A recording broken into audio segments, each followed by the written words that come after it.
আজকে আমি রান্না করব মুরগির দিল, কলিজা এবং মুরগির ছাট।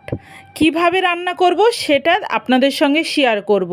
আর দেখে লোভ হচ্ছে না কি বন্ধুরা? দেখেন কত সুন্দর হয়েছে রান্নাটা, খুব দারুণ। যারা এই রান্না খেতে পছন্দ করেন না 100% তারা এই রান্না খেতে পছন্দ করবেন। পুরো ভিডিওটা না দেখে টানবেন না। তাহলে দেখুন, আমি মুরগির ছাটটা ভালো করে পরিষ্কার করে নিয়েছি আর গরম পানিতে ফুটিয়ে পরিষ্কার করে নিয়েছি। পরিষ্কার করাটা অবশ্যই জরুরি, আর গরম পানিতে অবশ্যই ফুটিয়ে নেবেন লবণ হলুদ দিয়ে। আর দেখুন, আমি মশলাটাও রেডি করে নিয়েছি। কাঁচা লঙ্কা, পেঁয়াজ, আদা রসুন বাটা, জিরে মরিচ।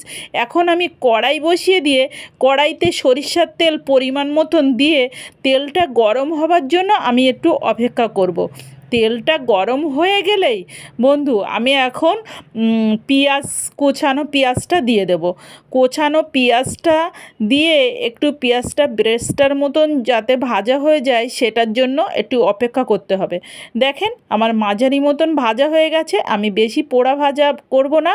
আর এখন আমি আদা রসুন ঝালের পেস্টটা দিয়ে দিয়েছি। ঝালটাও আমি আদা রসুনের সঙ্গে বেটে নিয়েছি। এখন এটা হালকা করে নাড়াচাড়া করে নিতে হবে, বেশি যাতে মশলাটা না পুড়ে যায়। এখন আমি ওই যে দিল কলিজাগুলো আমি দিয়ে দেব। দেবার পরে ভালো করে এখন আমার কষাতে হবে। যদি কষানোটাই মেন, কিন্তু এখানে রান্নার মেন মূল ধাপ হচ্ছে কষানো। কষানোটা যদি না ভালো হয় তাহলে রান্নাটা কিন্তু একদমই ভালো হবে না।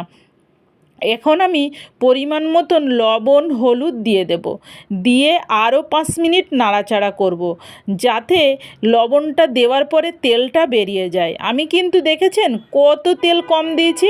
এখন দেখে মনে হচ্ছে কোথায় এক ফোঁটাও তো তেল নেই, দেখতে এমন লাগছে। কিন্তু বন্ধুরা একটুখানি ওয়েট করেন, আমি তেলটা কম দিয়েছি কেন সেটা আপনাদের সঙ্গে দেখাবো, যে অল্প তেলে এত সুন্দর রান্না কি করে হয়।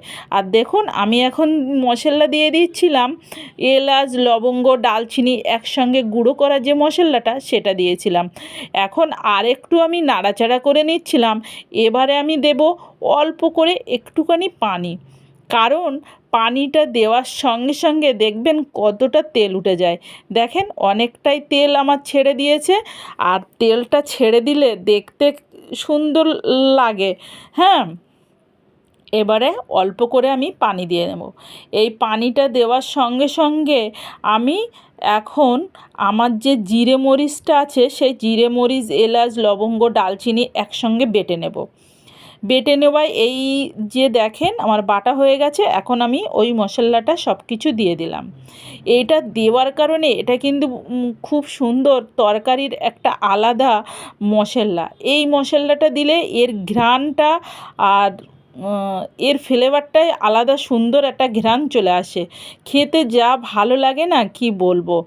এখন আমি ফের অপেক্ষা করব এই পানিটা মরা পর্যন্ত। দেখেন পুরো তেলটা উঠে গেছে। এখন আমি এবারে কষানো হয়ে গেছে, এবার আমি আরেকটু পানি দিয়ে হালকা আছে আমি আরও 30 মিনিট এখন রান্না করব, যাতে রান্নাটা খুব সুন্দর হয়। যেহেতু আমি ঝোল রাখবো না, ওই জন্য একটু হালকা আঁচেই রান্না করব। এবারে বন্ধুরা আরও 10 মিনিট পরে আমি ফিরে আসব, আর সঙ্গে কাঁচা লঙ্কাটাও দিয়ে দিলাম। তাহলে দেখা যাক 10 মিনিট পরে আবার ফিরে আসি।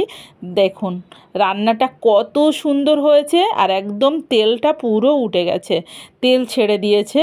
যে আর কি মুরগির ছাটগুলো ছিল, ওই ছাটগুলোই কিন্তু প্রচুর পরিমাণে তেল থাকে, আর সেই তেলগুলো মানে অনেকটাই তেল উঠে যায়। অল্প তেল দিলেই এই রান্নাটা হয়ে যায়। দেখেন দেখতে কত সুন্দর হয়েছে। আমি উপর দিয়ে এলাচ, ডালচিনি, লবঙ্গর গুঁড়ো ছড়িয়ে দিয়ে আমি নামিয়ে নেব। এরকম সুন্দর সুন্দর ভিডিও পেতে আমার চ্যানেলটাকে সাবস্ক্রাইব করে শেয়ার করে সঙ্গে থেকে যাবেন। লাইক দিতে ভুলবেন না। আল্লাহ হাফেজ, ভালো থাকবেন।